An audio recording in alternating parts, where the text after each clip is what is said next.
सगळं झाल्यानंतर कोकणामध्ये जाणार, मग एसट्या जास्त एसट्या सोडा, त्या सोडल्याच पाहिजेत, पण फुकट एसट्या करायच्या. फुकट एसट्या ठीक आहे, आनंदाची गोष्ट आहे, पण जाता जाता जे काही खड्डे खाच खळगे आहेत, म्हणजे फुकट मोफत प्रवास, तुमची हाडं खिळखिळी करून देण्याची मी मोफत सोय करून देतोय, जा. मग त्या रस्त्यावरती जे खड्डे पडलेत, मागे एकदा गडकरी बोलले होते की असा रस्ता होईल की 200 वर्ष खड्डे पडणार नाहीत, पण पुढची लाईन अशी होती की पण 500 वर्षात रस्ताच होणार नाही. 500 वर्ष लागतील रस्ता व्हायला, त्याच्यानंतर 200 वर्ष रस्ता खड्डा त्या रस्त्यावरती खड्डा पडणार नाही, आणि राहणारे कोण त्याच्यापर्यंत.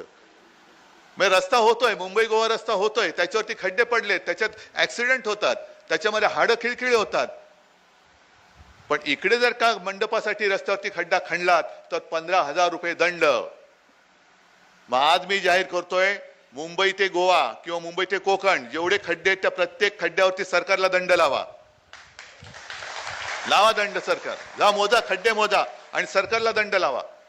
पण ते रस्ते जोपर्यंत बुजवत नाहीत तोपर्यंत आम्ही गणेशोत्सव मंडपासाठी खणलेल्या खड्ड्याचा 1 पैसा सुद्धा दंड भरणार नाही, हे मी आज जाहीर करतोय.